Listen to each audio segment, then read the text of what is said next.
Welcome back to the channel today. Today we have another episode of our Road to GOAT, where we are following our series where we're following our coach Mike Walton as he makes a journey from basically a nobody head coach into the greatest of all time and topping Nick Saban for that honor. It's going to be a long road ahead, but we're starting small at Kennesaw State, and we haven't done this yet. We haven't really gone over anything, and it was kind of my thing where I wasn't really sure how I wanted to start this, but now that I know for sure, we're gonna go ahead and do this. But we're gonna kind of go over the players and stuff. We really haven't taken a look at our depth chart. That was a mistake on me. We really haven't got any backstory, but looking here, here's our quarterback, our sophomore redshirted quarterback, Davis Bryson. He's not very good. He's a 63 overall, probably the worst starting QB in all of college football.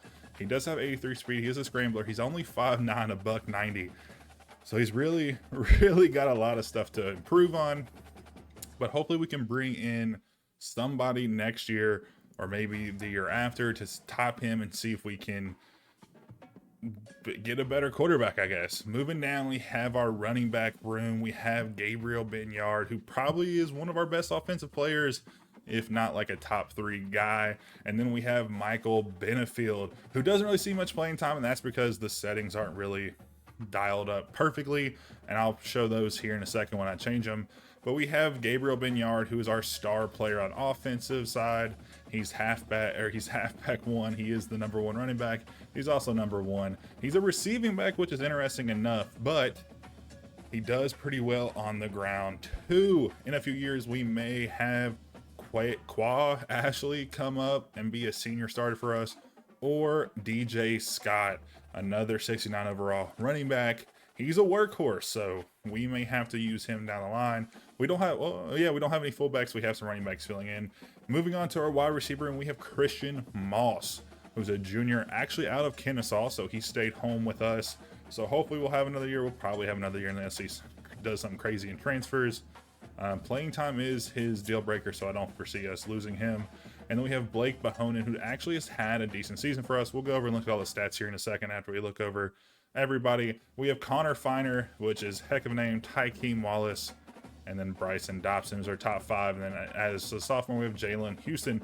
So he'll be good for us in a year or two. And then Dobson is going to be probably our main guy in a few years. We have 4 juniors ahead of him, so hopefully we can get some people to backfill him, and or he can come up and just be an absolute dog for us in a few years' time. Next up, we have Clark Kent. Just kidding, it's Carson Kent, who every time I see it, I think of Clark Kent. C. Kent is hard to not think of that. He's a 71 overall tight end. He is a sophomore and he's redshirted, so hopefully can progress some in going to his next year, but after that he's probably not going to progress much more. So probably around a 75 overall is what we're shooting for, but honestly not too shabby for a 71 overall team.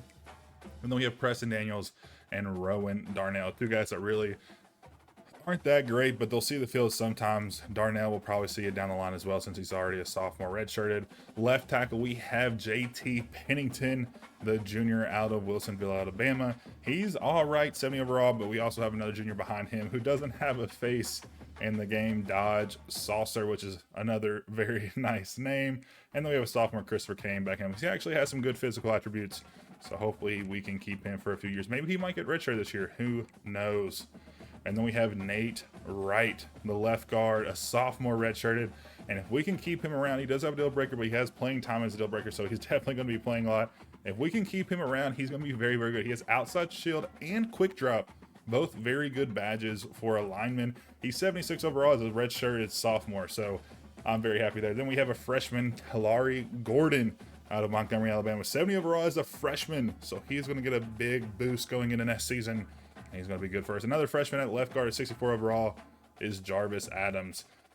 And we definitely probably should have looked at our roster, not our depth chart, but it is what it is. At center, we have Brian Havoc, number 76 at center. He's a 72 overall as a sophomore redshirt. So our line's very, very young, so which is good because we'll have some development points coming next year. Then we have Isaac Canizaro, a freshman out of Georgia. He's only 62 overall, and then we have another freshman, Benton Dutton. So these 2 guys are probably not going to see much of the field, especially if we can bring in another center going into next season. And then we have Ethan Newman, another freshman redshirted. He's a 71 overall left guard, so I really foresee him being another good guy.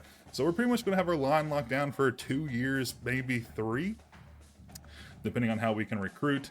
And then Zacchaeus Williams is our backup here at the left guard or right guard position. We have a left guard playing right guard. Do we have a right guard playing left guard?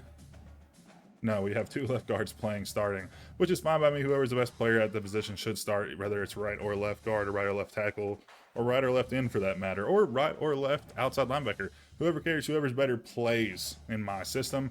And then we have Havoc Pettigrew, who's been, he's 60 overall, probably not going to develop much, probably nothing to really think about. Then we have Jacob Kettles, our lone senior on the line at 70 overall, but we do have Trey Butts. Pause for laughter. We have Trey Butts at 60. That was such a childish joke. Trey Butts as a sophomore redshirt at 67 overall, so he might develop a few more. We might need a right tackle to replace him. And then we have a 58 overall freshman, Benjamin Kynes. So right tackle isn't very strong. Probably gets sacked so often. But looking at the defensive side of the ball, we have Donovan Westmoreland, our absolute best player on the team. He has quick jump, which is absolutely insane when you get that up to a higher level. He's a sophomore, and he's going to be absolutely good for us for another 2 years. I don't foresee him leaving anytime soon, but maybe he might sneak out of here if he has just an absolute insane year or something. I'm not sure how the draft works, if it's based purely on overall, or if it's also factors in kind of how your players have done with like accolades and stuff. Backing him up, we have Tylen Dunlap, a junior out of North Carolina, 74 overall, 73 true overall, and I should say Westmoreland's a 79 true overall, but one of our assistant coaches does give them a boost. Our defensive coordinator, I don't know why I said one of them. It's our defensive coordinator. And then we have Jackson Colvin, a freshman out of Georgia, 66 overall. He may develop a little bit more, but honestly, with Westmoreland ahead of him and us probably recruiting a little bit better down the line, it probably won't matter too much. Moving on to the right-hand side of the defensive line, we have Jordan Miles, the junior redshirted at 75, 74 true overall. Not too terrible, out of Indianapolis, Indiana.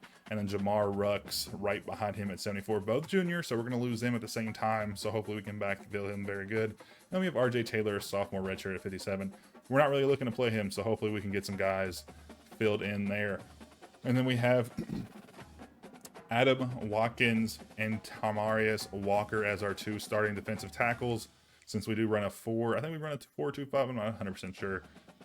But we both out of, well, Georgia and then Pensacola, Florida, both juniors, both decent. I mean, 69 and 77 aren't the best in the world, but moving up to 70, 78 aren't bad. And then behind them, we don't really have much. Jaden Grimes, Dylan Hannon, and Jalen Jarrett, both below, all those 3 below 61 overall. 2 of them's a freshman, one's not a redshirt freshman, but we're definitely going to need to make up some recruiting ground there. And then moving over to our outside linebacker, we have our left outside linebacker, who's technically a right outside linebacker, but Barron Hobson, a junior redshirted.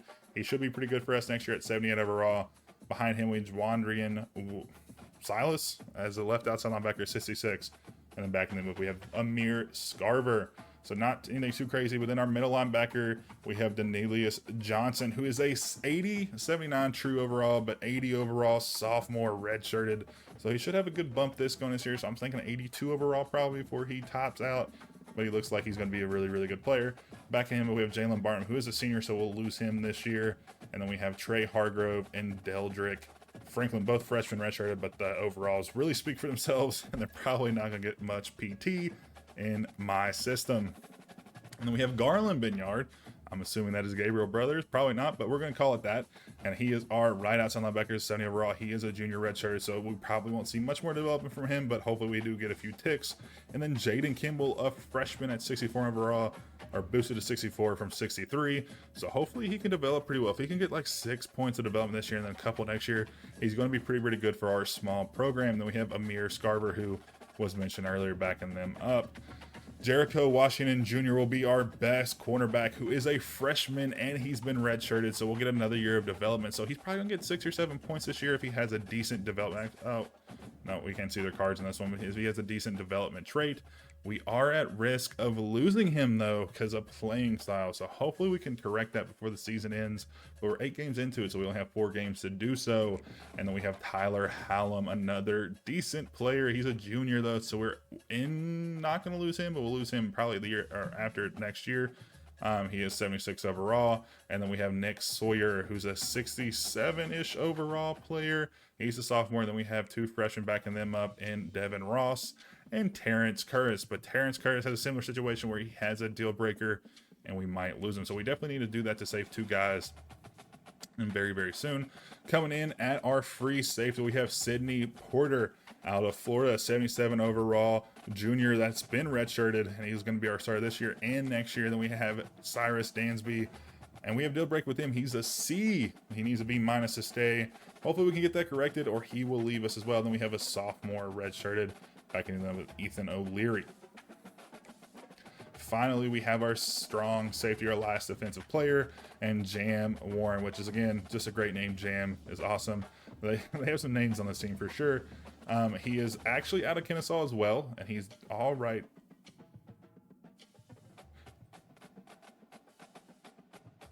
He's a 70 overall junior, not redshirted. He won't be redshirted. He'll graduate in 2 years' time. Then we have Markel Redding.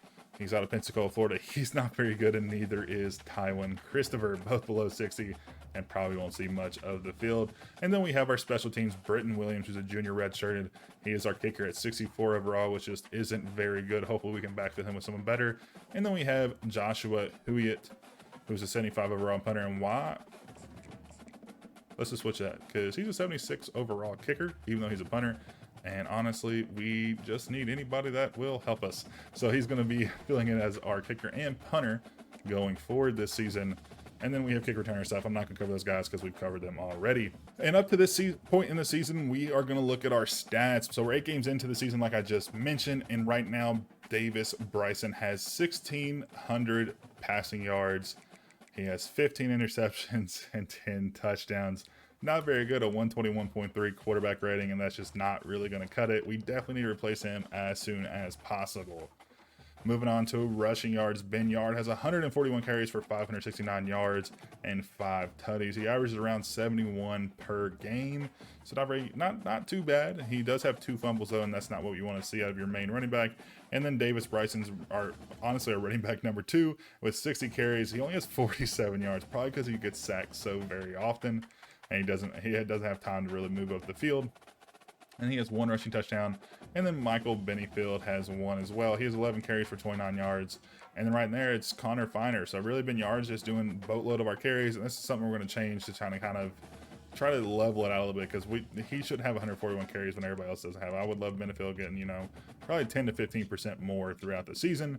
And then moving up to receiving, our tight end Carson Kent has been dominant this season with 28 receptions, 405 yards for about 51 per game. He does have 3 touchdowns.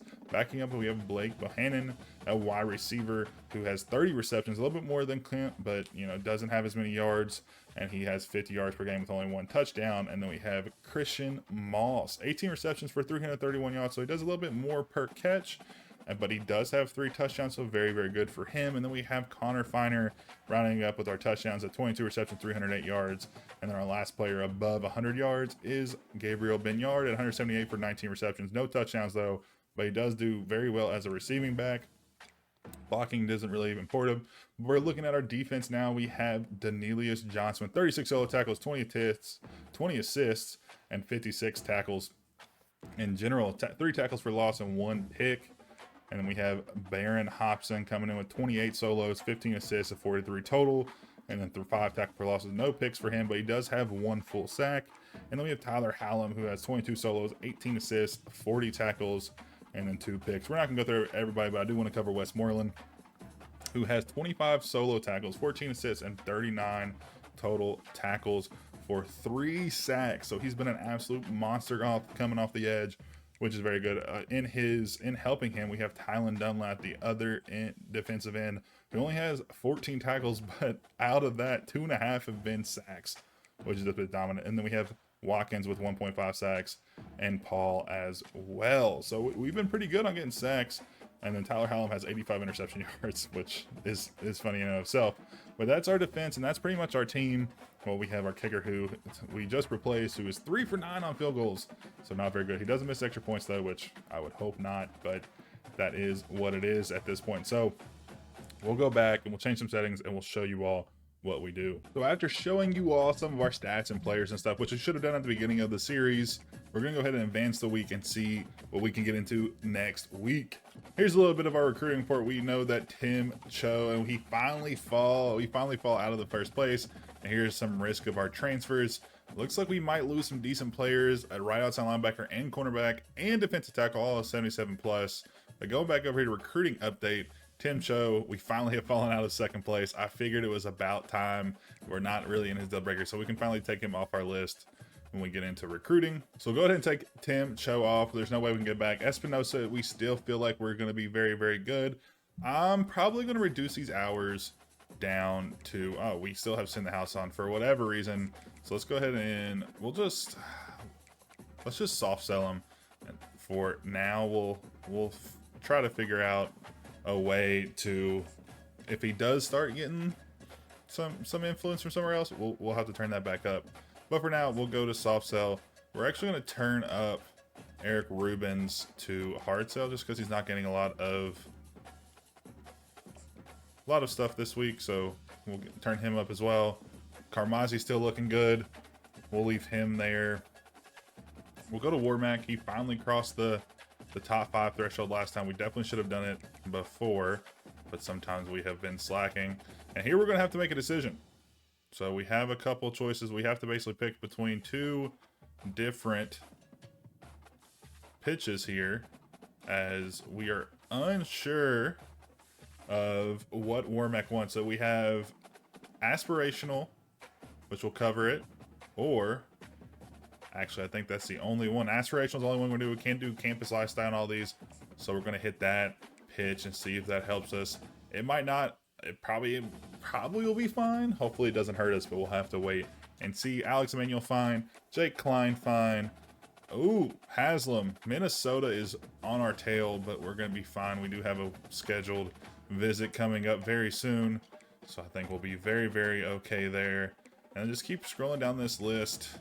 We'll kind of get an idea. Jack State is making a move on Quandre Kashima. We do need 2 quarterbacks, so we'll still put him in. We can't, and this is the issue right here, we can't schedule a visit. That's what has been holding us back. Let's see if we can put 40 hours on him this week, and we'll see what we can do. Go back over here, prestigious, unlock that. And we're gonna go back to the top. We might divvy out some more hours. We have 35 hours left.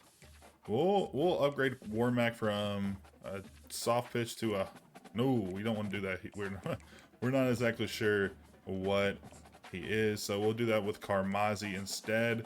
We do not exactly know what he wants, so we'll move that up to a hard sell for him, just so we can, which one was it? We'll move that up to hard sell just because we do know exactly what he likes, so we can get some points there. And I think we're gonna probably put 5 hours here, just to say we have 5 hours on him to earn a little bit more favor. And then I'm just gonna scout somebody. I don't know. We'll scout Warmack just to throw some hours away. And that's what we'll do this week. Ooh, the natural talent, so that is fine. So we'll get right into the game after this one, and we're playing UTEP in our very first game of the episode. So here we are in El Paso, Texas, right on the border with Mexico and New Mexico. And we'll be taking on the Miners, and he is insane. A sweatshirt on in this Texas heat is insanity. But luckily it's late in the season, so maybe it's cooled down just a hair. But we are in the desert, and we're getting our very first moment early on in this one, as we are taking on UTEP, who is rated 75 overall, so they're slightly better than us. But hopefully we can stick to the grind and grind one out here. Oh, we'll jump out to the outside, and Gabriel's going to get out to the outside and get 9 yards in his very first carry. And that is a heck of a way to start off in this one. And this might be our best bet to get our 3rd win of the season, but we'll have to wait and see.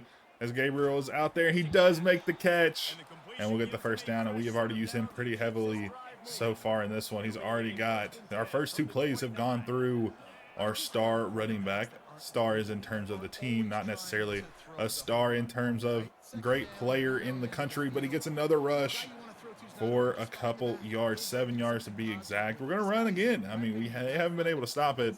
So we'll just keep throwing out there. We need to definitely change the settings. I think in the last one I did mention I was going to change the settings.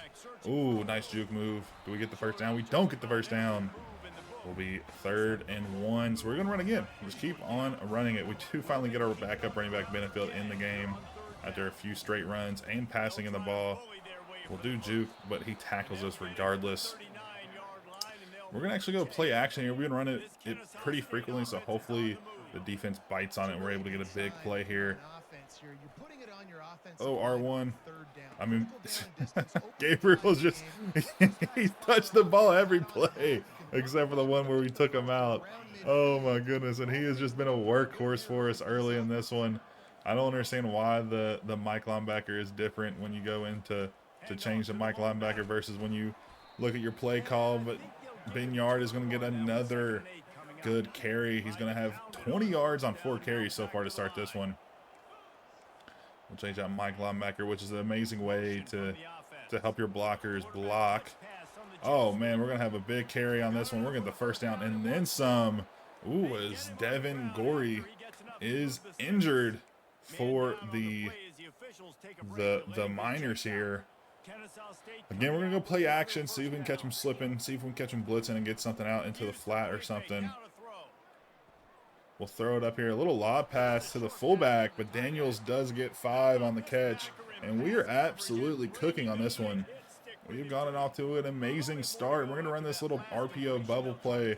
We're going to get it over to Finer. Can he get the first down? It'll be close, but he does. He does get the first down. And we are just absolutely tearing up this defense. And we just, I mean, they just can't stop us. They've been able to stop us so far this drive. Oh, Gabriel does juke, but he doesn't get away from the defender. He is able to wrap up and take him down for only a gain of 3. But honestly, 3 3-yard plays in a row, it'll be 4th and 1. And then we can just QB sneak it in. And we're going to hit him again. We're going to hit him one more time. I mean, whatever, if it ain't broke, don't fix it. I mean, at this point, he's just going to be our only player that has any yards today, it feels like. We're going to hand it off. We get stuffed there.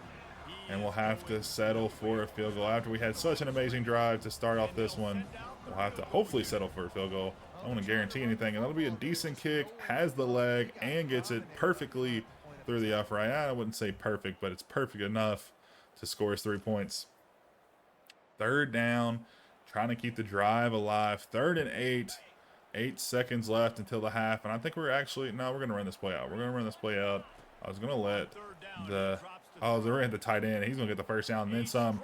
Kent is going to have it, and he's going to get all the way down, tumble down to the 12-yard line. And a little late push there by the UTEP player. What is going on? We're in the red zone. We're going to get the ball right back to us. And we're just going to hand it off once again. I mean, if Binyard is going to be our workhorse today, he's going to be our workhorse. He's been absolutely dominant so far today. Maybe not dominant per se, but he's done a lot of the heavy lifting so far. Gets 1 yard in that carry. Not the greatest carry so far, but it is what it is. Whatever works. We're going to throw the ball right there to Finer. Connor Finer for a catch of 5 yards. We'll go back to the play or the pass right now. I think that's the best solution. We could run, but I'm not for sure. Oh my goodness. And they'll get a big sack by that big tight or defensive end, Westmoreland. He is actually crazy. I've played UTEP before. I started an initial series with him, and Westmoreland's absolutely disgusting. I had my first year with him. I think I almost won the Heisman. He had like 20 sacks or something crazy, and I was playing on Heisman. That was the first time I realized I needed to change the settings, which, speaking of, go check out my settings video. It's actually got pretty good reviews if you want a good challenge to make it not too overpowered, but overpowered enough to where it's enjoyable. What are we doing? Blitzing. I was a bad call by me. And Westmoreland's here. So there's 2 Westmorelands. I'm so confused. They're going to make that pass, but we're going to make the tackle and stop them on 3rd and 15. I actually need to check this out. I need to check this out. I need to pause real quick. Am I tripping? Are they like related IRL? Oh, that's not what I meant. Go to coaching here. Depth chart. I think he's our left end. Westmoreland, right? Donovan Westmoreland for us. Maurice left Westmoreland. Not brothers.